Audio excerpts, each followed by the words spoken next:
बड़ी खबर पर बड़ी और सार्थक बहस के साथ हम लेकर हाजिर हैं 5 की पंचायत। मैं हूं आपके साथ रीमा पाराशर।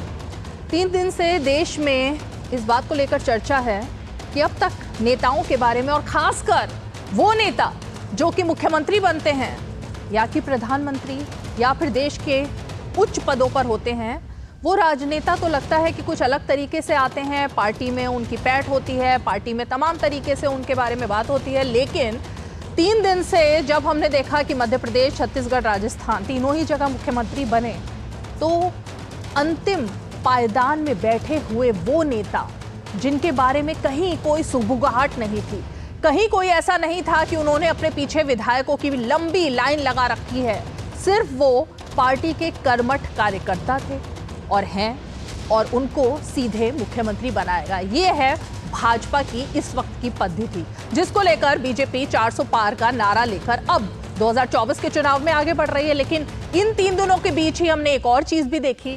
इतिहास बदलता हुआ दिखाई दिया जब बहुजन समाज पार्टी, काशीराम उनके सर्वे सर्वा रहे, मुखिया रहे। उन्होंने अपने परिवार को हटाते हुए पूरी तरह से अपने आप को समर्पित किया पार्टी में, और उन्होंने कहा कि यहाँ पर परिवारवाद का कोई भी जरिया या कहें कि कोई भी व्यक्ति यहाँ पर नहीं होगा। लेकिन उनकी जो उत्तराधिकारी बनी बहन जी मायावती, उन्होंने एक तरीके से वो इतिहास भी खत्म कर दिया बीएसपी का, और अपने परिवार के सदस्य को अपना उत्तराधिकारी घोषित कर दिया। तो ये 2 अलग अलग तस्वीरें तो दिखाई दी, लेकिन तीसरी तरफ वो नोटों की गड्डियां भी दिखाई दे रही हैं, जिनकी गिनती अभी भी चले जा रही है। मशीनें आ रही हैं और जनता इस पर भी सवाल कर रही है कि धीरज साहू जो अब तक कहते थे कि भ्रष्टाचार अगर कोई खत्म कर सकती है तो वो कांग्रेस पार्टी है, तो उन्हीं के सांसद राज्यसभा में क्या इन्हीं नोटों को लेकर जाते हैं? तो ये भी एक चर्चा है। तो अब जब राहुल गांधी लगातार ये कहते हुए दिखाई दे रहे हैं कि अगर चुनाव होगा 2024 का तो सिर्फ और सिर्फ जातिगत जनगणना पर होगा, और खासकर नेहरू के बलिदान को वो बार बार याद कर रहे हैं, तो ये जो नेहरू के बलिदान, उनकी कमियां, और खासकर जम्मू कश्मीर से जुड़कर जो एक नई डिबेट चली है, वो भी एक चिंता का विषय बनी हुई है। क्योंकि एक तरफ वंशवाद, भ्रष्टाचार, तुष्टीकरण, इस पर प्रहार करते हुए 200 पार का नारा जो पहले दिया था वो अब 400 पार में पहुंच चुका है। लेकिन अब बाकी की पार्टियां जो हैं उनमें सिर्फ दरार दिखाई दे रही है, या फिर कि ये जो बोलबाला है ये दिखाई दे रहा है। तो जरा आज सभी पार्टियों से ये पूछने की कोशिश करेंगे कि आखिर उनका एजेंडा 2024 में है क्या। ये वंशवाद को खत्म करना है या नहीं है, भ्रष्टाचार पर लगाम कसना है या नहीं है, या फिर कि इसी को आगे लेकर चलना है। तो चलिए सबसे पहले वो बयान देख लेते हैं और उसके बाद अपने मेहमानों का परिचय कराएंगे।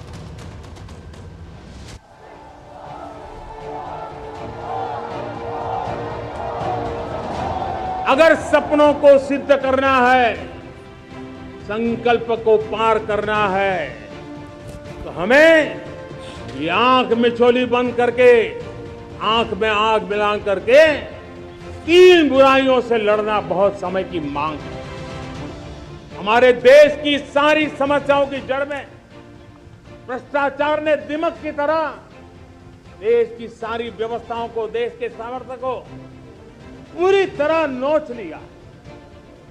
भ्रष्टाचार से मुक्ति, भ्रष्टाचार के खिलाफ जंग हर इकाई में, हर क्षेत्र में।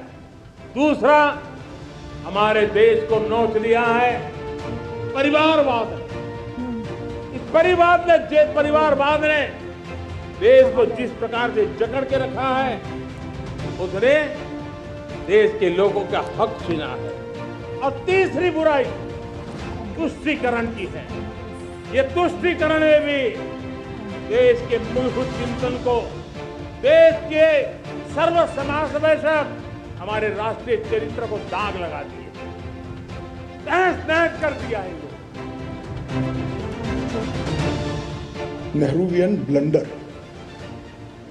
नेहरू के समय में जो ब्लंडर हुआ था, इसके कारण कश्मीर को भुगतना पड़ा। मैं मान्यवर इस सदन में खड़ा रहकर आपके आसन के सामने जिम्मेदारी के साथ कहता हूं कि 2 बड़ी गलतियां जो पंडित जवाहरलाल नेहरू के प्रधानमंत्री काल में हुई, उनके लिए गए निर्णयों से हुई। इसके कारण सालों तक कश्मीर ने सहन करना पड़ा। इतिहास कभी नेहरू जी को माफ़ नहीं करेगा, कांग्रेस पार्टी को माफ़ नहीं करेगा। जो गलतियां उन्होंने की, देश ने बड़ा खामियाजा भुगता है। केवल एक राज्य की जिम्मेदारी उन्होंने अपने सिर पे ली थी, बाकी सब तो सरदार पटेल जी ने कर दिया था। पंडित नेहरू जी ने जम्मू कश्मीर की जिम्मेदारी ली और वहां पर भी जो किया वो देश ने खामियाजा भुगता। 45,000 के लगभग लोगों की और फौजियों की जानें गई। पंडित नेहरू ने मतलब अपनी लाइफ दे दी हिंदुस्तान के लिए। सालों जेल में रहे। अमित शाह जी को शायद हिस्ट्री नहीं मालूम।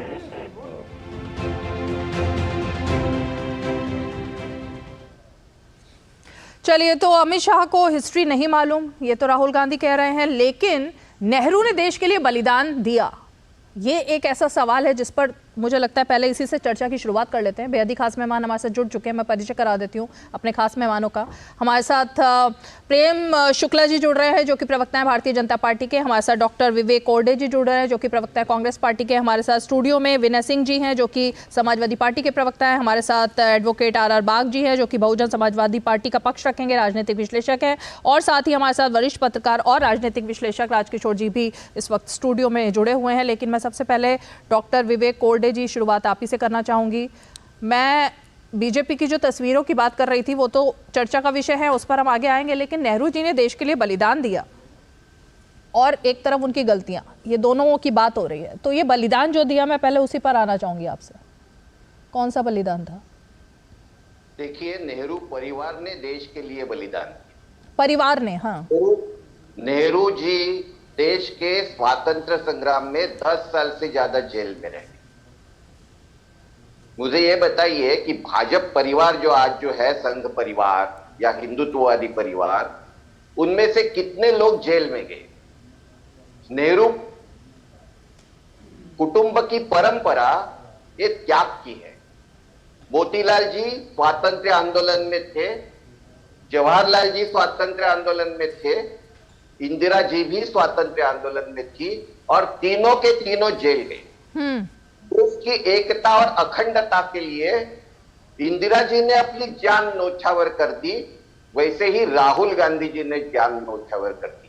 राहुल गांधी जी ने राजीव गांधी ने भी अपनी जान न्योछावर कर दी। ये जो भाजपा वाले जो नेहरू जी के ऊपर और गांधी परिवार के ऊपर जानबूझकर बार बार जो हमले कर रहे हैं, क्योंकि इनको पूरी तरह से मालूम है कि अगर इनके फैसिज्म को, इनके जातीयवाद, इनको समाज को तोड़कर राजनीति करने के, उनकी राजनीति को अगर कोई अच्छा उत्तर दे सकता है, कड़वा जवाब दे सकता है और इनको हरा सकता है, तो गांधी परिवार हरा सकता है।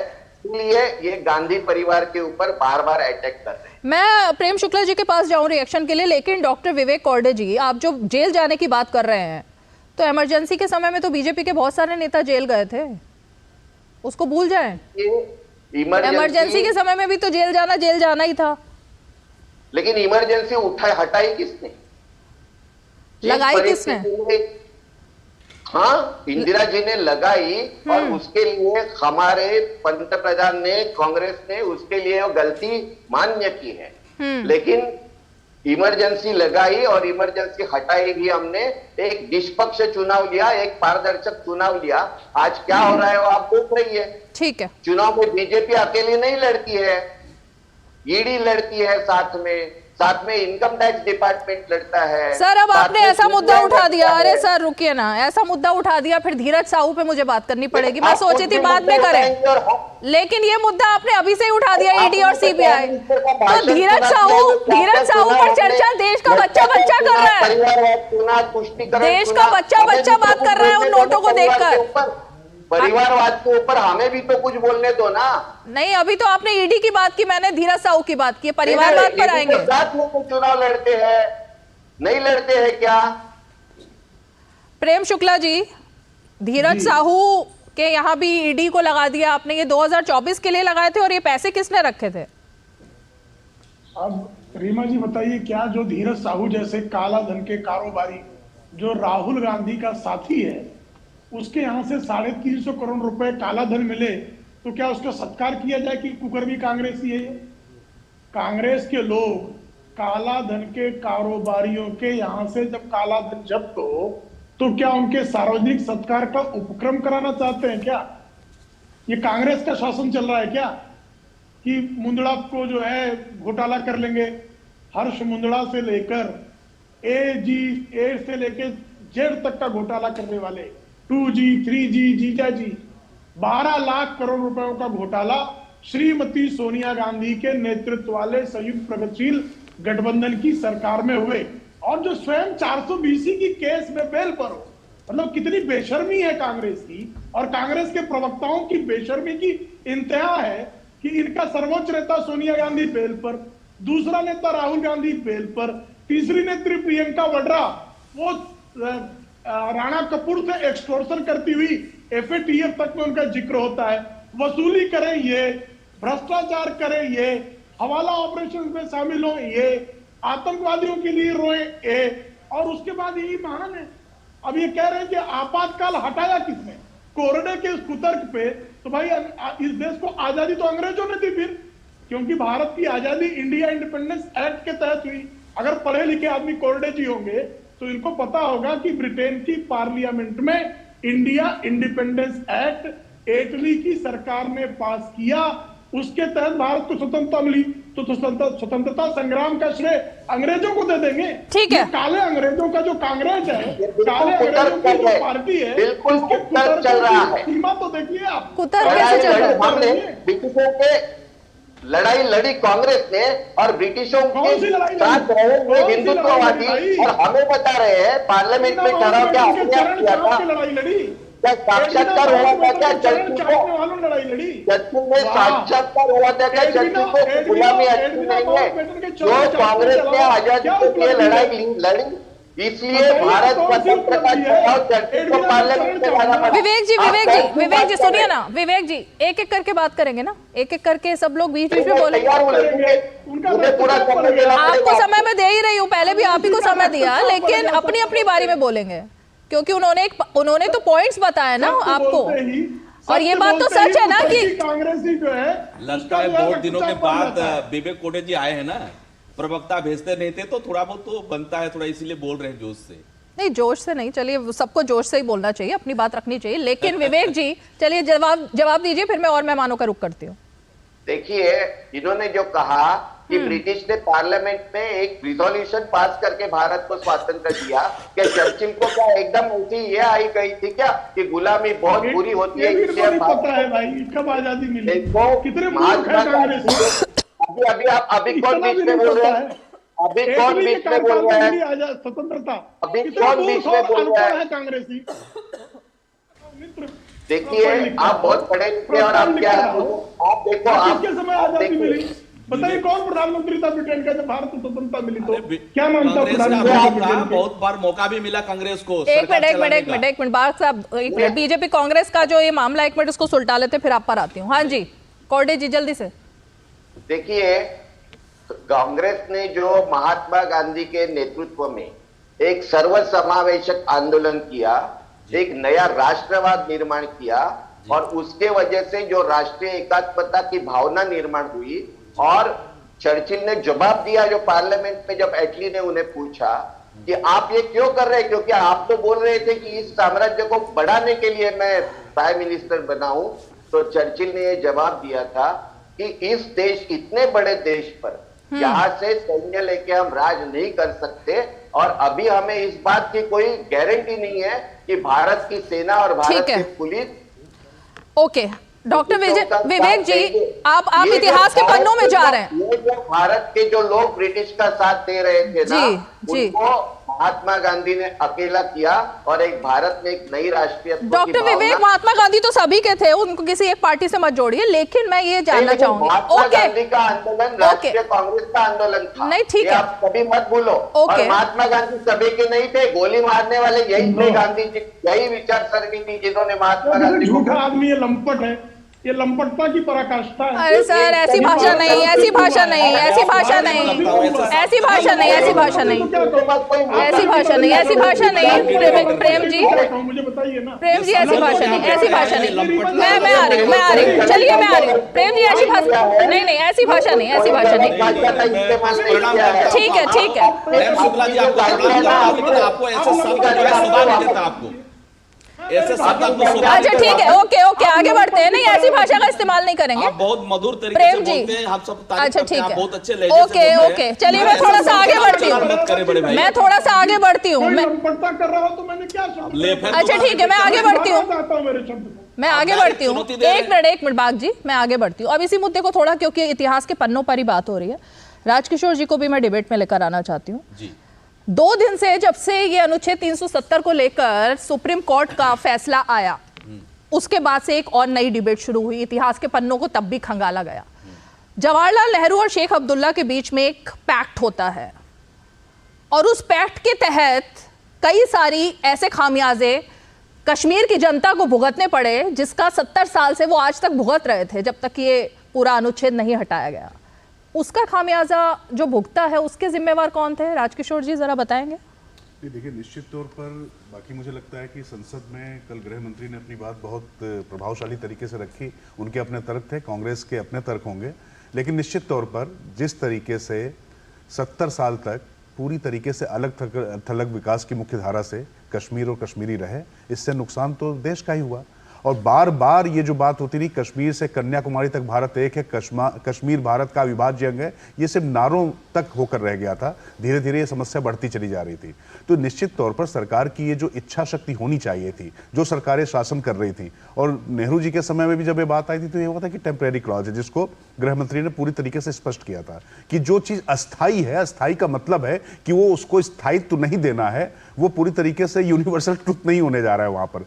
तो इसको हटाने में क्यों देरी हुई? एक सरकार आती है, इच्छा शक्ति अपनी दिखाती है, बहुमत की सरकार आती है, वो पूरी तरीके से उसको दूर कर देती है। समस्याएं हैं, आतंकवाद की बड़ी समस्या थी, अलगाववाद की बड़ी समस्या थी के साथ अभी निश्चित तौर पर कुछ तत्व हैं वहां पर, लेकिन अब धीरे धीरे लोग मुख्य धारा से जुड़ रहे हैं। प्रधानमंत्री का बयान आप देखिए, जिस तरीके से वहां से खिलाड़ी निकल रहे हैं, तमाम क्षेत्रों में IAS IPS निकल रहे हैं, हर तरीके से वो देश की मुख्य धारा से जुड़कर अपने आप को अलग थलग नहीं कर रहे। होता क्या है, कई बार आप किसी को तुष्टीकरण जब आप करते हैं तो ज्यादा उसको कमजोर कर देते हैं। उसको मुख्य धारा में असली चीज ये है कि सबको बराबर का मौका मिले, और उसको अलग पहचान से ज्यादा जरूरी है कि नहीं, सबके साथ की पहचान है, समग्र पहचान है। पहचान इस देश में एक ही हो सकती है, राष्ट्रीयता इस देश में एक ही हो सकती है। एक देश में 2 विधान होना कहीं पर भी उचित नहीं है, और इसको मुझे लगता है कि पूरी तरीके से काउंटर किया गया, और ये बहुत जरूरी था देश के लिए भी, कश्मीर के लिए भी, मानवता के लिए भी, कश्मीरियत के लिए भी। RR बाग जी, ये जो तुष्टीकरण है, जिसको खात्मे की तरफ देश को लेकर जाया जा रहा है, ये तुष्टीकरण कहां से चल रहा है? ये आपकी पार्टी में एक अलग तरीके का तुष्टीकरण शुरू हो गया, परिवारवाद का। BSP तो इसके लिए जानी जाती थी, उसकी तो नींव ही इसके खिलाफ रखी गई थी ना, कि ऐसे लोगों को आगे लेकर आया जाएगा जहां पर परिवारवाद नहीं होगा, गरीब, दलित, उन सबको लेकर आगे आएंगे। लेकिन अब तो आपकी पार्टी भी इंडिया अलायंस। देखिए, बात है कि उसको समझने के लिए आपको जो प्रक्रिया के तहत, अभी Ramji Gautam member of parliament है, वो नेशनल कोऑर्डिनेटर है। उससे पहले जयप्रकाश जी, वो भी नेशनल कोऑर्डिनेटर रहे जब उनको पद से नहीं हटाया। उसके तमाम यंग जो ब्रिगेड हर स्टेट में प्रभारी है, नितिन जी है, उसके बाद प्रमोद जी, बहुत सारे ऐसे लीडर हैं।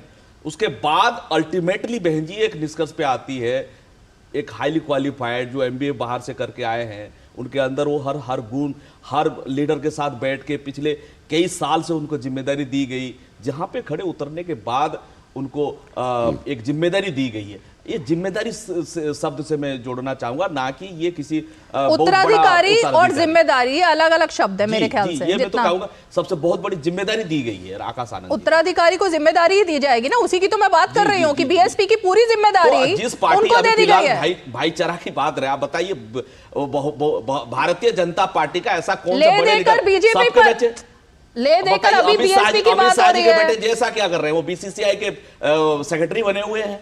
कौन अभी नितिन ठाकुर बीजेपी के अध्यक्ष हैं क्या वो? मगर बीजेपी के अध्यक्ष है क्या जयशाह? क्या उत्तराधिकारी है वो? देखिए भारतीय जनता पार्टी के पहले मान्यवर कांशीराम साहब प्रेसिडेंट हुए, उसके बाद फिर बहन मायावती जी बनी, अभी प्रोसेस है, बहन जी जिंदा है अभी। इसमें एक चीज मैं जोड़ना चाहूंगा बाघमारे जी, काशीराम जी, सॉरी बाघ जी, मैं क्षमा चाहता हूँ, आपका नाम गलत दिया मैंने।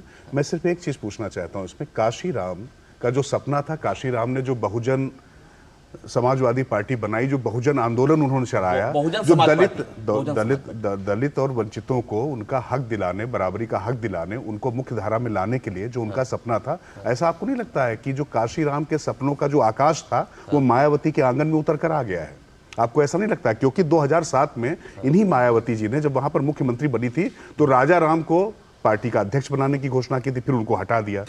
औपचारिक घोषणा नहीं होती। हाँ, लेकिन की थी, उन्होंने धीरे से उनको आगे बढ़ाया था, कराया था, नहीं की थी। लेकिन जिस तरीके से मायावती काशीराम के परिवार की नहीं थी, उन्होंने बहुजन समाज की एक नेत्री को लाया और ये कहा था कि जाटो समाज का ही कोई व्यक्ति आगे पार्टी को बनाएगा। तो उत्तराधिकारी वंशवाद जो कांग्रेस या आप जिस बीजेपी की बात कर रहे हैं, हालांकि बीजेपी में इस तरीके से कोई अध्यक्ष तो अभी नहीं बना है जिस तरीके से गांधी परिवार या आपके जो साथ में बगल में बैठे हैं समाजवादी पार्टी, तो लेकिन निश्चित तौर पर, और जो आपने कहा कि एमबीए कर आए हैं, बहुत पढ़कर आए हैं, तो ऐसे तो पढ़े लिखे लोग, क्या बाम सेप की जब स्थापना हुई थी तो बाम सेप में सारे आईएएस आईपीएस और किस तरीके के पढ़े लिखे डॉक्टर और जिनकी अच्छी खासी प्रैक्टिस चलती थी, कि ऐसे आपको लोग नहीं मिले? आप भी वकील हैं, आप भी पढ़े लिखे हैं, कि आपको नहीं लगता है कि आपको बहुजन समाजवादी पार्टी का जो है, बहुजन समाज का जो बहुजन समाज पार्टी जिसका जो आंदोलन है, उसका आंदोलन का आप हिस्सा नहीं बन सकते थे क्या? क्यों एक परिवार से उनको लाना पड़ रहा है? और हाल आप फेम आकाश का क्या है जो उनको इतनी बड़ी जिम्मेदारी दे दी गई? उन्होंने ऐसा क्या किया था अभी तक? क्योंकि उनको पास राजस्थान की जिम्मेदारी थी, राजस्थान के नतीजे आपके सामने आ गए। ये सवाल विनय सिंह जी के लिए भी है और ये सवाल आपके लिए भी है। विनय सिंह जी, जब अखिलेश यादव बनते हैं तब भी ये सवाल उठता है कि आखिर उन्होंने उनका कॉन्ट्रीब्यूशन क्या था उस वक्त पार्टी के लिए, जो कि राम गोपाल जी का नहीं था या फिर कि शिवपाल जी का नहीं था, लेकिन तब भी अध्यक्ष बनने से लेकर के मुख्यमंत्री बनाने से लेकर वो सब उन्हीं का होता है। तो जो परिवारवाद पर हमला है, जरा उस पर रिएक्शन मुझे आपका चाहिए, फिर मैं जरा विनय जी, विवेक जी के पास जब जे Shah ji general secretary BCCI का बन जाते हैं, उसका जवाब देने दीजिए, प्रेम शुक्ला जी देंगे उसका जवाब। टैलेंट, उनका मेरिट, आप पॉइंट समझ ही नहीं रहे, कोई पूछता नहीं। आप पॉइंट ही नहीं समझ रहे हैं ना रीमा जी। अब हमको जरा सा समय दीजिएगा, मैं बड़े ध्यान से, बड़े आराम से सबको मैं सुन रहा था। वंशवाद है क्या? इस लोकतंत्र में, प्रजातंत्र की स्वीकार्यता में वंशवाद कहां से आता है? अगर लोकतंत्र में जनता चुन करके ले आती है, चाहे मैं हूं चाहे मेरा लड़का हो, हम तो चुन करके ले नहीं आ रहे, वह जनता के चुनाव से, इस लोकतंत्र के में जनता चुन करके भेजती है, प्रजा चुन करके भेजती है, अपना जनप्रतिनिधि भेजती है, उसे सब स्वीकार करते, जनता स्वीकार करती है, जनता की सेवा के लिए ही होते। और रही बात माननीय राष्ट्रीय अध्यक्ष श्री अखिलेश यादव जी की बात, तो राष्ट्रीय अध्यक्ष श्री अखिलेश यादव जी को ले आने वाले राजनीति में श्री जनेश्वर मिश्रा जी थे। शायद पता नहीं होगा आपको, बता दूं मैं आज कि जब माननीय राष्ट्रीय अध्यक्ष जी जब बाहर से पढ़ाई करके आए, उस समय वह राजनीति में बहुत ज्यादा उनकी दिलचस्पी नहीं थी, आते जाते थे, लेकिन राजनीति से मतलब नहीं था। लेकिन जनेश्वर मिश्रा जी ने कहा कि हम चाहते हैं कि अखिलेश को राजनीति में ले आना चाहिए, क्योंकि जो उसने जो उनके पास है, जो बाहर से पढ़ करके आए, जो उनका विजन था, जो उत्तर प्रदेश में दिखाई देता है, जो उनका विजन था, उसको कहीं न कहीं उत्तर प्रदेश के अंदर उतारने का काम अखिलेश यादव करेंगे। बाहर से पढ़ करके आए पर इतना जोर है ना आपका, विनय सिंह जी। एक सेकंड पूरी बात सुन लीजिए। विनय सिंह जी, एक मिनट, आपका भी और इनका भी, बाघ जी का भी, दोनों का ये जो बाहर से पढ़कर आने पर इतना जोर है, नरेंद्र मोदी तो बाहर से पढ़कर नहीं आए, तो विजन के लिए बाहर से पढ़कर आने की जरूरत नहीं, ये बाहर से पढ़कर आने का क्या है? बात को पकड़ करके बेकार में इधर मैंने कहने का मतलब है कि राजस्थान में उसका देश के अंदर राजनीति से उनका बहुत ज्यादा चुनाव भी लड़ेंगे, उसके बाद प्रजातंत्र में पता चल जाएगा। ऐसा नहीं कि कोई ऐसे पार्लियामेंट पहुंच जाएगा। विनय जी को कंप्लीट करने दीजिए। बाहर से पढ़ के आने का मतलब यह है कि राजनीति में बहुत ज्यादा दखल नहीं था।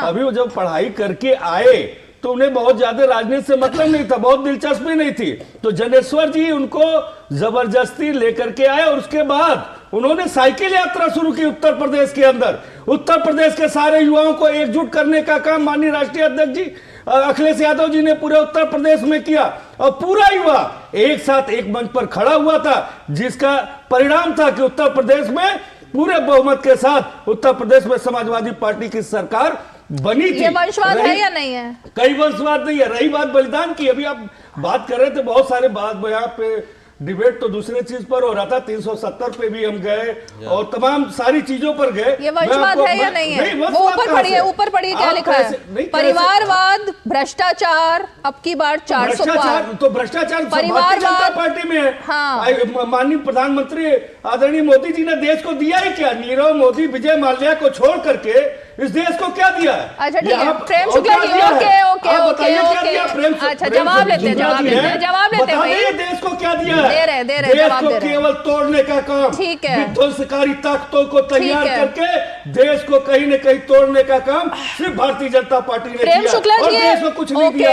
न देश को रोजगार दिया, जवाब सुनिए ना, एक मिनट रुकिए, देश को रोजगार दिया, रुकिए रुकिए विनय जी, विनय जी, विनय जी, विनय जी रुकिए। प्रेम शुक्ला जी, ये जो बाहर से पढ़कर नेता आ रहे हैं हर पार्टी के, अभी तो तीनों पार्टियों में हमारे, अरे रुकिए, समाजवादी पार्टी हो गई, बीएसपी हो गई और कांग्रेस भी हो गई बाहर से पढ़ने वाली, ये चीज सब में समानता है। प्रेम शुक्ला जी, अच्छा ठीक है, बाकी जो बच्चे झंडा उठाते हैं प्रेम शुक्ला जी, इनके बच्चे जाके जवाब सुनिए, जवाब सुनिए, जवाब सुनिए, तंत्र में ऐसे नहीं होगा। कोई मानक नहीं हिंदू राष्ट्र का रक्षा सिर्फ वही बच्चे करेंगे, बाकी जो नेताओं के बच्चे हैं वो फॉरेन में पढ़ाई करेंगे। अपनी बात से खुद ही मुंह कर रहे हैं आप। चलिए प्रेम शुक्ला जी जवाब देंगे। अब मुझे रीमा जी बताइए, आदरणीय नरेंद्र मोदी जी के नेतृत्व में पिछले 10 वर्षों में जो शासन काल चला, देश का कौन सा टुकड़ा टूट गया? मुझे मैं बता दे रहा हूँ, एक मिनट, बीच में नहीं, बीच में नहीं, बताइए मुझे। रीमा जी मुझे बताइए कौन सा अंग टूट गया? हाँ, अभी राजकिशोर जी जो इसमें अकेले निष्पक्ष व्यक्ति बैठे हैं, बाकी तो सब दलों के व्यक्ति बैठे हैं, वो स्वयं बता रहे हैं कैसे कश्मीर से कन्याकुमारी तक जो कल तक खोखला नारा था, आज वह सत्यापित हो रहा है और कश्मीर भी भारत से पूरी तरह से जुड़ गया। और सर्वोच्च न्यायालय भी आज यह कह रहा है कि आपने जो है अनुच्छेद 370 जो अस्थायी था उसको स्थायी करने की जो गलती की और जिसमें आपने आंतरिक संप्रभुता कश्मीर की अलग से मान ली थी, उसके कारण इस देश में निश्चित तौर पर एक अलगाव का मामला था। नॉर्थ ईस्ट में अलगाववादी आंदोलन थे, लेकिन नॉर्थ ईस्ट के सारे अलगाव आंदोलन खत्म हो गए, आंदोलन समाप्त हो गए। कश्मीर के सारे अलगाववादी आंदोलन समाप्त हो गए। तो डॉक्टर की बायोग्राफी पढ़ लीजिएगा, 370 क्या था, आप जो देश को भटकाने का प्रयास कर रहे हैं ना, एक तो बीच में नहीं, बीच में नहीं, एक तो बीच में नहीं, दूसरी बात बनाने का काम बंद कर दीजिए। एक तो बीच में नहीं, विनय सिंह जी, विनय जी, विनय जी, विनय जी, विनय जी, विनय जी, सुनिए सुनिए सुनिए, विनय जी, विनय जी अपडेटेड रहिए थोड़ा, अब देश को आगे विनय जी थोड़ा अपडेटेड होकर प्रोग्राम में आया करिए। विनय जी, विनय जी म्यूट करना पड़ेगा फिर मुझे, अपडेटेड होकर प्रोग्राम में आया करिए। आप प्रवक्ता है ना एक पार्टी के, आप अपडेटेड नहीं, आप अपडेटेड नहीं है। करण सिंह की आपने बात की है ना, उनकी किताब का आप जिक्र कर रहे हैं। जब ये सुप्रीम कोर्ट का वर्डिक्ट आया है तब आपने करण सिंह, डॉक्टर करण सिंह का बयान सुना आपने, उन्होंने कहा ये बिल्कुल सही डिसीजन है, वो इसके बिल्कुल साथ में है, तो फिर कहां से उनकी किताब आ गई? प्रेम शुक्ला जी अच्छा रुकिए, मैं तो भारतीय जनता पार्टी जवाब की बात कर रहा हूं, जवाब की बात, कहाँ दिया बलिदान देश के लिए, कहाँ बलिदान? अरे विनय जी अकेले मत बोलिए ना, सुन भी लीजिए। अब हल्ला बोल कंपनी को जरा शांत कराइए। थोथा चना बाजे घना वाली भारतीय संस्कृत में बात कीजिए, भारतीयता को समझिए। विनय जी म्यूट करना पड़ेगा, फिर एक एक करके बात होती है इस शो में। चना बाजे घना, मैंने पूछ लिया कहाँ टूट गया तो इनके पास कोई उत्तर नहीं है। इनके पास कोई, हाँ, आतंकवादियों को मजहब के आधार पर रिहा कर दो। राम जन्मभूमि पर हमला करने वाले आतंकवादियों का मजहब चूंकि मुसलमान था, इसलिए उनको रिहा करने का कुकांड करने वाले सपाई जो है और अबू हासिम आजमी जैसे जो अफगानिस्तान किसे भेजा गया था भाजपा के शासन में, उनके पैरोकार ये शुक्ला जी ये भी बता दीजिए जो किसने भेज दिया था अफगानिस्तान, जिन्होंने फ्लाइट किया था। विमान अपहरण कांड के अभियुक्तों को जो है कानूनी मदद पहुंचाने का काम समाजवादी पार्टी के सांसद बात हुई कि कश्मीर अभी क्या है, स्टेटस क्या है, लॉ एंड ऑर्डर सिचुएशन ठीक हुआ, डेवलपमेंट क्या हुआ? अगर आपके स्टूडियो में बैठे हुए लोग लगातार बोलेंगे तो कोई मतलब नहीं मसला है, उसके अलावा आपको सब पर बात करनी है। कितने पंडितों का रिहेबिलिटेशन, बाग जी आर बाग बातें कर रहे हैं, अपनी पार्टी के अलावा सब पर बात करनी है आपको। आप जो वादा किए थे सर, उसमें कौन सा एक मुद्दा करिए? कश्मीर वासी को सर आपने जो वादा किए तो कौन सा बहाली हुआ? मुझसे जो आज भी अनरेस्ट है वहाँ पर। मैं उसका उत्तर देने के लिए तैयार हूं, लेकिन आप अनावश्यक शोर मचा रहे हैं। आपसे कोई प्रश्न पूछा जा रहा है, उसका उत्तर नहीं दे रहे। डॉक्टर विवेक कुछ ऐड कर रहे हैं। एक मिनट जवाब दे रहे हैं डॉक्टर विवेक। मैं आप इस डिबेट करा नहीं पा रहे, मैं छोड़ के जा रहा हूँ। जब मुझे मेरी बात ही नहीं पूरी करने देंगे आपके लोग, तो मैं डिबेट में क्यों आया हूँ? आपके लोग मेरे लोग नहीं है, आप ही के विरोधी है जो बोल रहे हैं लगातार। आप नाराज मत होइए, जवाब दीजिए। सबको म्यूट कीजिए, एक मिनट सबको म्यूट कीजिए। और मैं इस तरह से नहीं, प्रेम शुक्ला जी जो कह रहे हैं उनकी बात सही है। किसके खाते में प्रेम शुक्ला जी जो कह रहे हैं उनकी बात सही है, बाग जी और विनय जी। अब अगर आप बीच में बोलेंगे, देखिए डॉक्टर विवेक कितने आराम से और राजकिशोर जी कितने आराम से अपने पक्ष को लेने का इंतजार कर रहे हैं, लेकिन आप लोग जिस तरह की डिबेट करना चाह रहे हैं ना, ये इस चैनल पर दूरदर्शन है, यहाँ पर बहुत ही सभ्यता के साथ डिबेट होती है, अपनी अपनी बारी में डिबेट होती है। नहीं, अपनी अपनी बारी में सब बोलते हैं। एक सेकेंड विनय जी, अपनी अपनी बारी में बोलिएगा, वरना मुझे म्यूट करना पड़ेगा, फिर आपको अच्छा नहीं लगेगा। एक एक करके सब बात करेंगे, जिसके पास मैं आऊंगी वो बोलेगा। अभी प्रेम जी अपनी बात कंप्लीट कर ले, फिर जवाब के लिए मैं आऊंगी। प्रेम जी। तो देखिए, देश को जोड़ने का हमने काम किया। अब इन्होंने पूछा कि मोदी जी ने किया क्या। 13.5 करोड़ लोगों के घर में हर घर नल से जल मोदी जी के कार्यकाल में पहुंचा। 50 करोड़ लोगों को आयुष्मान भारत योजना के तहत हेल्थ कार्ड मोदी जी के कार्यकाल में मिला। करोड़ों लोगों के घर में शौचालय मोदी जी के कार्यकाल में बना। करोड़ों महिलाओं को धुएं से मुक्ति मोदी जी के कार्यकाल में मिली। सबसे अधिक सड़कों का निर्माण मोदी जी के कार्यकाल में हुआ। जितने एयरपोर्ट 70 वर्षों में बने, उतने एयरपोर्ट सिर्फ मोदी जी के कार्यकाल में बन गए। मोदी जी के कार्यकाल में भारत की अर्थव्यवस्था 11वें से 5वें पे चली गई और आगामी कार्यकाल में 3रे पे चली जाएगी। अब मुझे बताइए, सपा भी जो है शासन में शामिल थी देवेगौड़ा और गुजराल के शासनकाल में, विश्वनाथ प्रताप सिंह के शासनकाल में भी शामिल थे। एक उपलब्धि विश्वनाथ प्रताप सिंह के शासनकाल की देश के लिए बता दीजिए, एक उपलब्धि आप देवेगौड़ा के कार्यकाल की बता दीजिए, एक इंद्र कुमार गुजराल के कार्यकाल की बता दीजिए। ओके, मैं जवाब लेती हूँ। अब मैं एक एक करके जवाब लेती हूँ पहले, क्योंकि सवाल डॉक्टर विवेक मैं आपके पास आती, लेकिन क्योंकि सवाल यहाँ समाजवादी पार्टी से प्रेम शुक्ला जी ने किया, तो मुझे पहले उनके पास जाना होगा। बताइए विनय जी, जवाब दीजिए, और बीच में नहीं, अपनी बारी में बताइए। देखिए, प्रेम शुक्ला जी के पास कोई बात का जवाब नहीं है। ये उत्तर प्रदेश है, समाजवादी पार्टी उत्तर प्रदेश के अंदर जहाँ अगर काम कर रही है, जहाँ पे सरकार रही है, अगर विकास की बात करें तो उत्तर प्रदेश की राजधानी लखनऊ है। रीमा जी, चैलेंज के साथ कहता हूं इनसे, लखनऊ के अंदर अमौसी से चल करके एक ईंट भी बता देंगे लखनऊ के अंदर कि चिन्हट तक भारतीय जनता पार्टी के कार्यकाल में रखा गया है, तो हम जो कहेंगे वो हम मानने के लिए तैयार हो जाएंगे। ये झूठे लोग हैं, ये झूठ भी बोलते हैं तो बड़ी कलाकारी से, ये झूठ पे झूठ बोलते भी हैं तो बड़ी कलाकारी से। जनता बेचारी क्या करती, अगर एतबार न करती तो क्या करती। ठीक है, ये झूठे लोग हैं, ये फ्रॉड। इनका एक विजन है, इनकी ये योजना तरीके से झूठ बोल, ये झूठों का एक्चुअली सवाल उन्होंने किया ही नहीं था। विनय जी, आप ना सुनिए विनय जी, सुनिए विनय जी, उन्होंने सवाल, आपने इसको बहुत ना एक सीमित कर दिया, आप उत्तर प्रदेश तक ले गए। वो तो देश की बात कर रहे थे, उन्होंने देवेगौड़ा की बात कही, उन्होंने गुजराल की बात कही, उन्होंने वीपी सिंह की बात कही, वो यहाँ तक सिर्फ अखिलेश यादव की बात नहीं कर रहे थे। लेकिन डॉक्टर विवेक, मैं आपके पास आना चाहूंगी, इस सवाल का जवाब जरा आप भी दे दीजिए। नहीं, मैं पहले जो नेहरू जी के ऊपर आरोप लगाए हैं और नेहरू जी को जिम्मेदार ठहराया जा रहा है, उसके ऊपर आ रहा। 3 बातें थी, एक तो पाकिस्तान में जाओ, नहीं तो भारत में आओ, नहीं तो स्वतंत्र रहो। जितने भी संस्थान थे उनके, राजा हरि सिंह ने स्वतंत्र रहने का निर्णय लिया, उसके लिए क्या नेहरू जी जिम्मेदार थे? त्रावणकोर के संस्थान को सावरकर जी लिखते हैं कि आप भारत के साथ विलीन मत हो जाओ।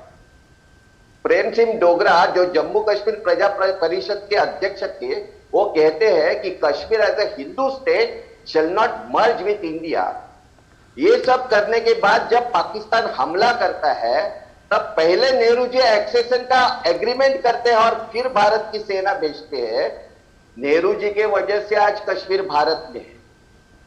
ये जो नेहरू जी ने इस देश के ऊपर कश्मीर से कन्याकुमारी तक एक देश बनाने का जो एहसान किया है, कुछ एहसान फरोश लोग अपने राजनीति के स्वार्थ के लिए आज भी नेहरू जी को बदनाम कर रहे हैं, जिसने देश के लिए 10 साल से ज्यादा जेल में रहे। राजकिशोर जी, ओके, मैं ये जो आपने अभी बात कही ना कि थोड़ा सा मुझे इतिहास में जाना पड़ेगा। राजकिशोर जी, जहां तक जानकारी मिलती है, सरदार पटेल इन सब चीज़ों के लिए जाने जाते रहे, चाहे वो कश्मीर हो या सभी रियासतों को किसने एकजुट करने की बात की थी और विलय करने की बात की थी। क्या इसका क्रेडिट भी जवाहरलाल नेहरू को जाएगा?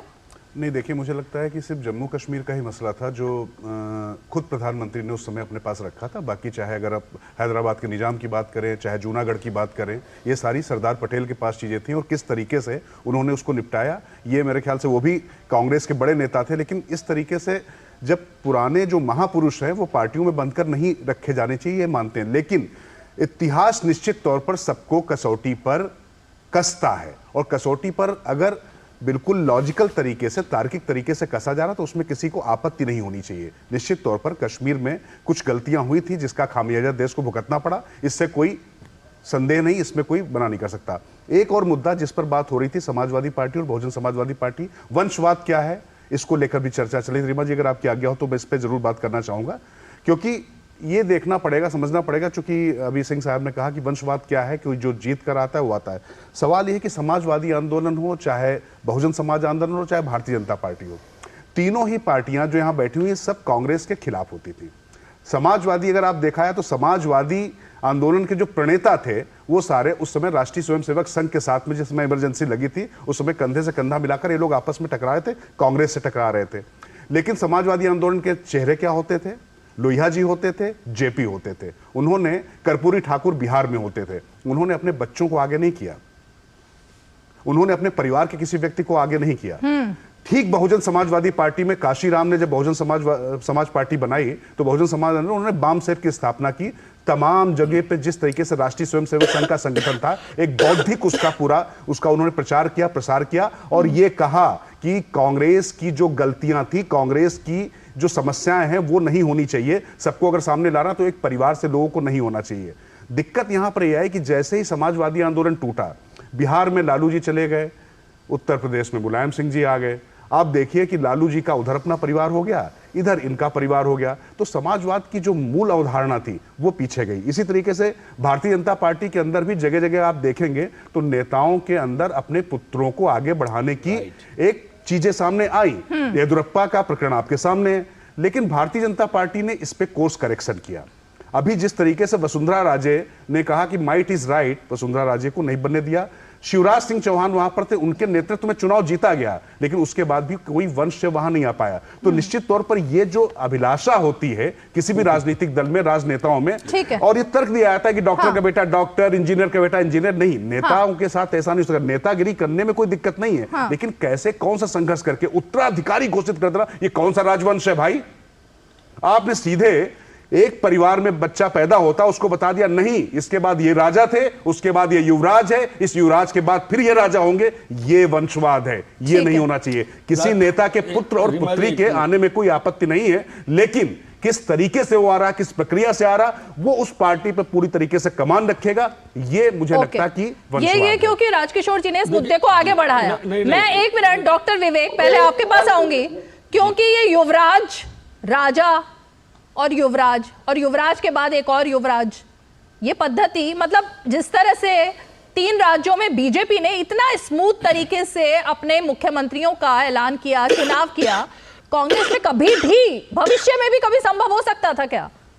नहीं, देखिए, ये जो स्मूथ जो शब्द आपने इस्तेमाल किया है ना, उसको थोड़ा टाइम बाजू में रखो। मुझे जो तिवारी जी बैठे हैं उन्हें ये पूछना है कि मुख्यमंत्री का चयन हमने क्या किया वो हम थोड़ा बाजू में रखेंगे, उसके ऊपर चर्चा करने के लिए बैठेंगे तब उसकी चर्चा करेंगे। 1 या 2 व्यक्ति किसी राज्य का मुख्यमंत्री तय करें और वो जाहिर करें, ये ठीक है क्या? लोग प्रजातंत्र में कोई एक आदमी किसी राज्य का मुख्यमंत्री तय करे। आपने शुरू में कहा था कि कोई किसी का ये नहीं था, ऐसे लोगों को मुख्यमंत्री बनाया, ये ठीक है क्या? ये सवाल मैं तिवारी जी से करना है।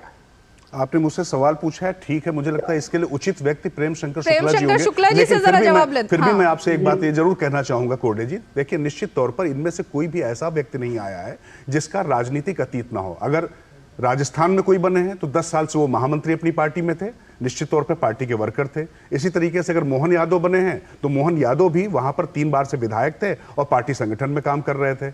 अगर छत्तीसगढ़ की बात करें तो निश्चित तौर से सोशल इंजीनियरिंग उसमें कौन ज्यादा उचित था कौन अनुचित था, लेकिन कम से कम पार्टी की प्रक्रिया, इस बात से मैं आपकी सहमत हो सकता हूँ, निश्चित तौर पर पार्टी में ऊपर से तय हो रहा है। मेरा सवाल है, मेरा चुनने की प्रक्रिया से मेरा सवाल है, क्या ये डेमोक्रेटिक है या नहीं? प्रेम शुक्ला जी जवाब देंगे इसका। प्रेम शुक्ला जी, पहले विवेक जी की बात का आप ही जवाब दीजिए। अच्छा प्रश्न है, मैं उसका उत्तर देता हूँ। देखिए, तो हमारे यहाँ नेता चयन की प्रक्रिया क्या है? पार्लियामेंट्री बोर्ड में नाम, नेता का नाम आया, पार्लियामेंट्री बोर्ड ने नाम तय किया, पार्लियामेंट्री बोर्ड ने पर्यवेक्षक भेजे, पर्यवेक्षक ने विधायक दल की बैठक आहूत की, विधायक दल की बैठक में नाम प्रस्तावित हुआ और उसका अनुमोदन हुआ। अब जो है, जो मोहन यादव हैं, श्रीमान मोहन यादव, वो 1984 से विचार परिवार के सदस्य हैं, 1990 से भारतीय जनता पार्टी के कार्यकर्ता हैं, लगातार 3 बार विधायक हुए, विविध पदों पर रहे हैं, सामान्य घर के व्यक्ति। उनके पिताजी राजनीति में नहीं थे। आज भी आप पिताजी की तस्वीर देखेंगे तो जब वो शपथ ग्रहण ले रहे थे तो घर से पिताजी जो हैं टेलीविजन पे उनके शपथ ग्रहण समारोह को देख रहे थे। दूसरे विष्णुदेव साय 3 बार प्रदेशाध्यक्ष रहे हैं, संसद के कई बार सदस्य रहे हैं, केंद्र में मंत्री रहे हैं, पार्टी के जाने माने जो है जनजातीय समाज के चेहरे हैं उनको बनाया गया। तीसरे चेहरे भजनलाल शर्मा जी 10 वर्षों तक जो है पार्टी के महामंत्री के दायित्व का निर्वाह किया है। भारतीय जनता पार्टी की राजस्थान इकाई के सारे पदाधिकारियों को बूथ स्तर से लेकर प्रदेश स्तर तक सारे पदाधिकारियों से इंटरेक्शन रखने वाले नेता हैं। अब ऐसे व्यक्ति को ना बनाया जाए तो बनाया किसको जाए? इनके यहाँ क्या हो रहा है? अब कमलनाथ जी ने छिंदवाड़ा की सारी टिकटें किसने बांटी? तो कमलनाथ जी ने कह दिया कि मेरा पुत्र नकुलनाथ बांटेगा। किसी पार्टी में संभव है क्या? आप कल्पना नहीं कर सकते कि भारतीय जनता पार्टी जैसे लोकतांत्रिक दल में सिर्फ मुख्यमंत्री के जो चेहरे हैं उनका पुत्र होने के नाते कोई बांट दे। ये संभव है क्या? श्रीमान राहुल गांधी सीधे जनरल सेक्रेटरी बनाए जाएंगे, श्रीमती प्रियंका वाड्रा सीधे जनरल सेक्रेटरी बनाई जाएंगी। और छोड़ दीजिए, इनके यहाँ का वंशवाद देखिए, पंडित मोतीलाल नेहरू 1928 तक अध्यक्ष रहेंगे, 1929 में जवाहरलाल नेहरू सीधे उनके बाद अध्यक्ष हो जाएंगे। श्री पंडित जवाहरलाल नेहरू के प्रधानमंत्री रहते रहते श्रीमती इंदिरा गांधी अध्यक्ष हो जाएंगी, श्रीमती इंदिरा गांधी के रहते रहते संजय गांधी जो है पार्टी की कमान संभाल लेंगे, श्रीमती इंदिरा गांधी के रहते रहते श्रीमान राजीव गांधी महामंत्री सीधे किसी और स्तर पर काम नहीं करेंगे, सीधे महामंत्री बना दिए जाएंगे, श्रीमती सोनिया गांधी के रहते रहते श्रीमान राहुल गांधी सीधे महामंत्री बना जाएंगे, सीधे अध्यक्ष बनेंगे, श्रीमती प्रियंका वाड्रा सीधे महामंत्री बनाई जाएंगी। ये वंशवाद है। भारतीय जनता पार्टी में एक उदाहरण आप दे दीजिए कि कोई सीधे राष्ट्रीय महामंत्री बना दिया गया हो, किसी का बेटा अध्यक्ष का बेटा अध्यक्ष बन गया हो, एक उदाहरण मुझे दे दीजिए। जनसंघ के जमाने से लेकर भारतीय जनता पार्टी तक 1951 से लेकर 2023 तक, मैं इन तीनों हमारे जो विविध राजनीतिक दलों के जो प्रतिनिधि बैठे हैं, एक नाम बता दें। मैं विनय जी और बाग जी आपके पास आऊं, लेकिन क्योंकि ये सवाल सीधे सीधे डॉक्टर विवेक से जुड़ा हुआ है, पहले उनके पास आना पड़ेगा। डॉक्टर विवेक, मल्लिकार्जुन खड़गे भले ही अध्यक्ष बन गए हों, लेकिन अभी भी सिक्का किसका चलता है वो बात तो किसी से छुपी नहीं है ना, राहुल गांधी का। बात किसकी मानी जाती है? राहुल गांधी की। नेता किसको माना जाता है? राहुल गांधी को। मैं भाजपा के वंशवाद की पूरी लिस्ट लेके बैठा हूँ, पढ़ू क्या? पढ़िए। सिर्फ अध्यक्ष का एक ही बात रहता है क्या?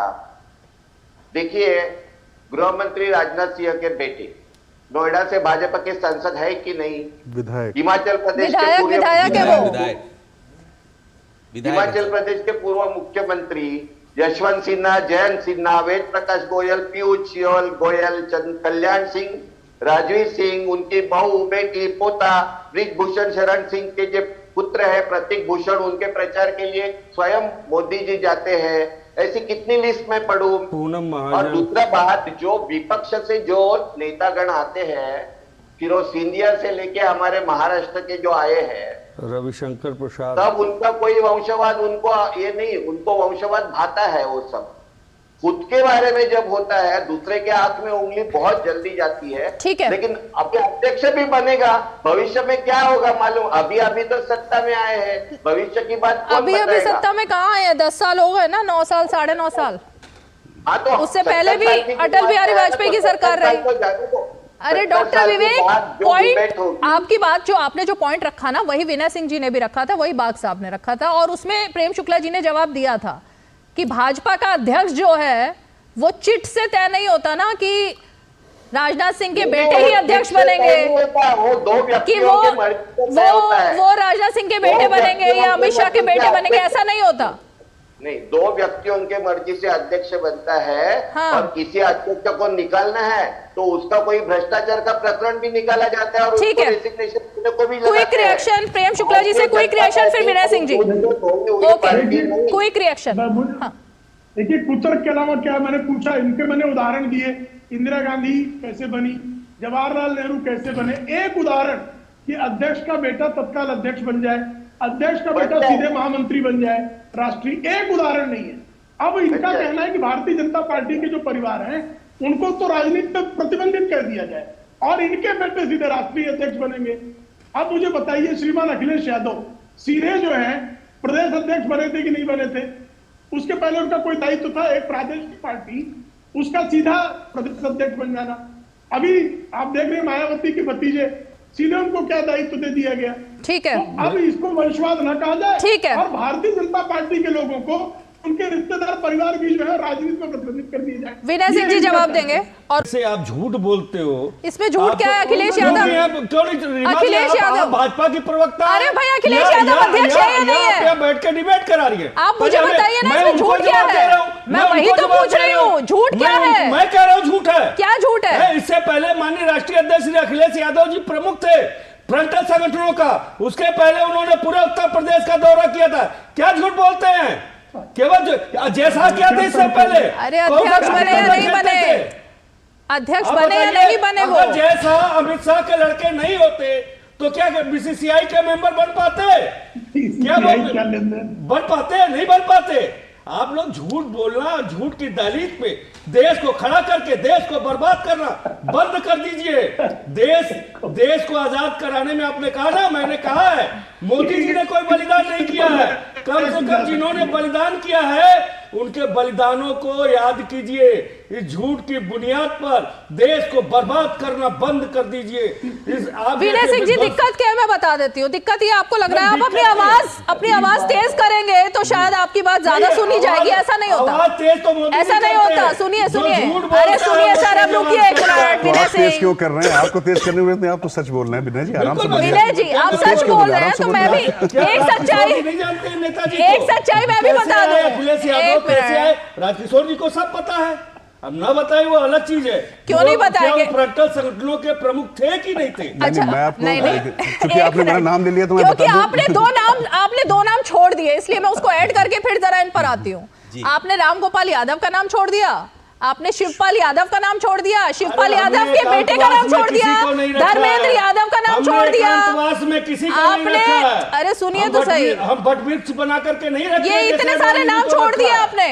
उनकी पत्नी का नाम छोड़ दिया आपने, अखिलेश यादव की। अब इतने सारे नाम आप परिवार से छोड़ देंगे तो कैसे होगा? लगेंगे ना तो नाम की लिस्ट खत्म नहीं होगी। वही तो मैं कह रही हूँ, ऐसे वरिष्ठ नेता, मैं भी वही कह रही हूँ, लिस्ट खत्म नहीं हो रही है।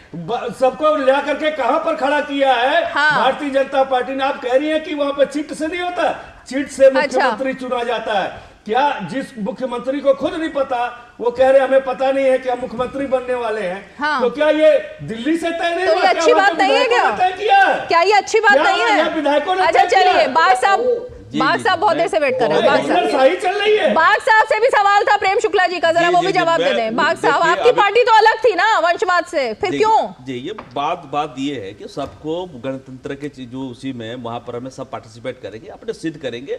अगर वहां पे वो खड़े नहीं उतरते हैं तो उनको निकाल दिया जाएगा। निकाल दिया जाएगा? और क्या, किसको? कुर्सी खाली करना पड़ेगा। अच्छा, बहुजन समाज अगर एक्सेप्ट नहीं करेगी तो उनको खाली करना पड़ेगा। एक्सेप्ट नहीं करेगी, ओके। यस। मैं जो प्रमुख चीज है अभी जो अपने विष्णु, ये आपने बड़ा बयान दिया है, लेकिन भाई जी बिल्कुल, अभी तो उनको उत्तराधिकारी घोषित ही किया गया है, पार्टी से निकाल दिया जाएगा। तो मेरा ये है कि बहन जी बहुत कुछ सोच समझ के, बहुत ही आदरणीय है। उन्होंने जब सड़कें नहीं बनी थी तब से उन्होंने आंदोलन किया है हर चीज को एक बारी के।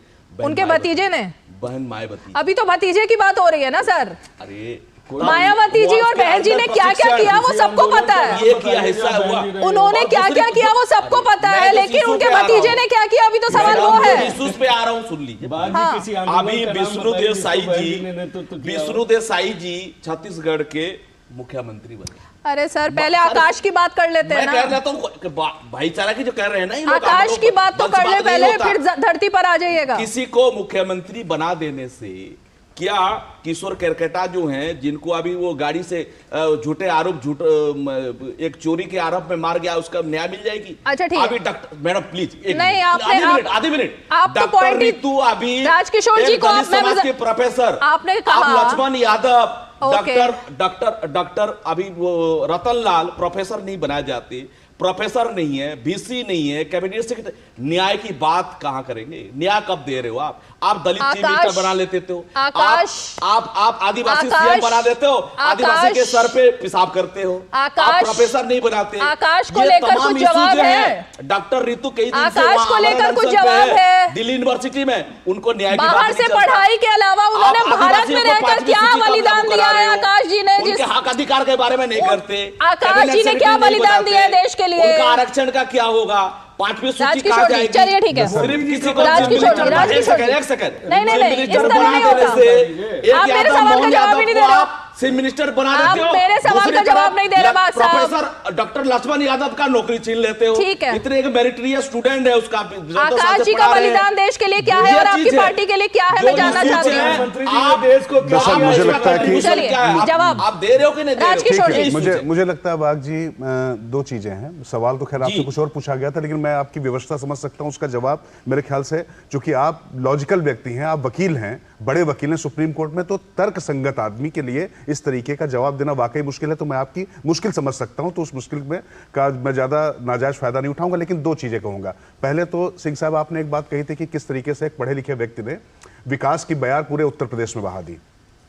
मैं एक बात आपको कहना चाहूंगा, ये क्रेडिट तो मैं पहले मायावती को देना चाहूंगा। राइट, निश्चित तौर पर मायावती ने किया, उसके बाद अखिलेश ने किया। और जो बात हो रही थी कि लखनऊ या दिल्ली सिर्फ देश की राजधानी या प्रदेश की राजधानी विकास का मानक नहीं हो सकती है।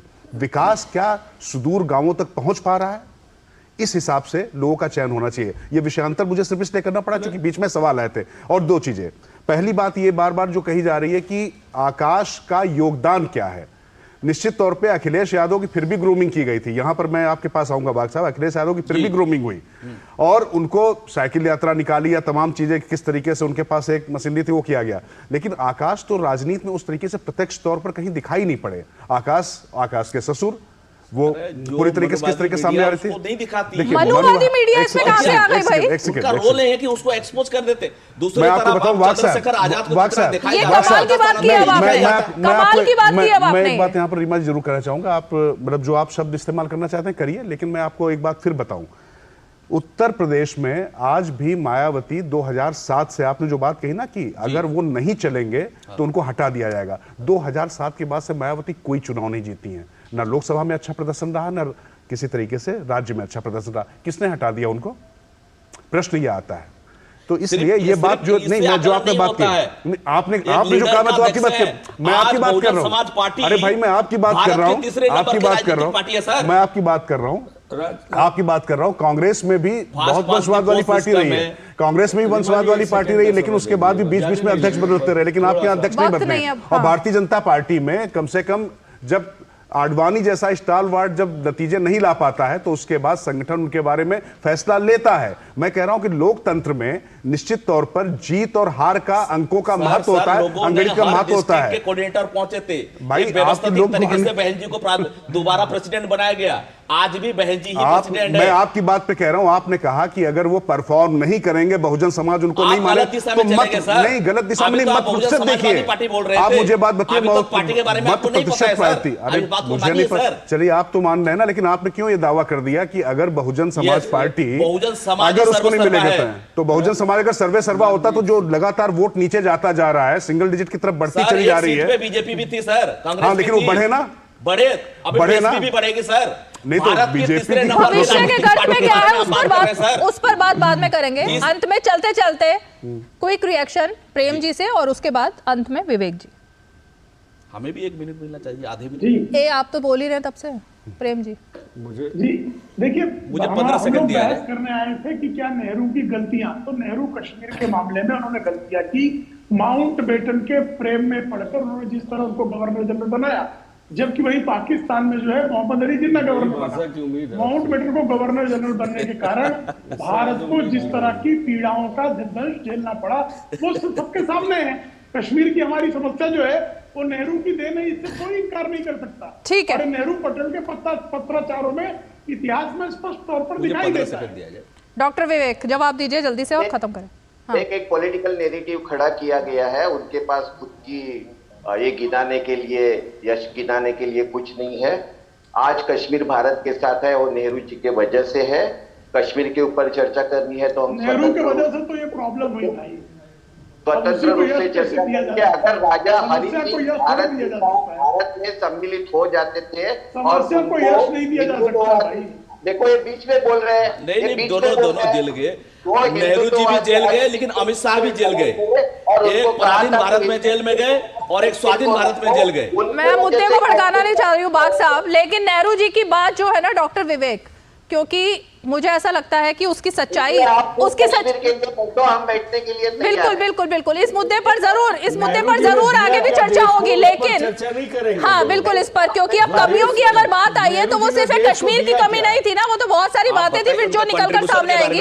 लेकिन बहरहाल आज हम तैयार है ना, जी तैयार है तो बताइए। ओके, वो तो गृह मंत्री ने भी कह दिया है कि वो भी डिबेट के लिए तैयार है। सर आप डिबेट में हैं सर। अमित शाह जी ने कह दिया है वो भी डिबेट के लिए तैयार है, तो हो सकता है हो ही जाए डिबेट इस पर। चलिए आप सभी खास मेहमान हमारे साथ जुड़े हैं आज 5 की पंचायत में, बहुत बहुत शुक्रिया। और इसीलिए जिस मुद्दे को लेकर अब 400 पार का नारा दिया जा रहा है वो ये 3 ही मुद्दे हैं। और आने वाले दिनों में लगता है जब 24 के चुनाव में हर पार्टी बात करेगी तो इन 3 पर सवाल जरूर पूछे जाएंगे। वंशवाद, परिवारवाद जो कि एक ही चीज है, भ्रष्टाचार और तुष्टीकरण। लेकिन फिलहाल तो 24 की इस लड़ाई में बीजेपी की तैयारी इस तरह से है और गठबंधन की तैयारी में अभी तो फिलहाल दरार ही दिखाई दे रहे हैं। चलिए आज 5 की पंचायत में इतना ही, कल फिर होगी मुलाकात, तब तक के लिए हमें दीजिए इजाजत, नमस्कार।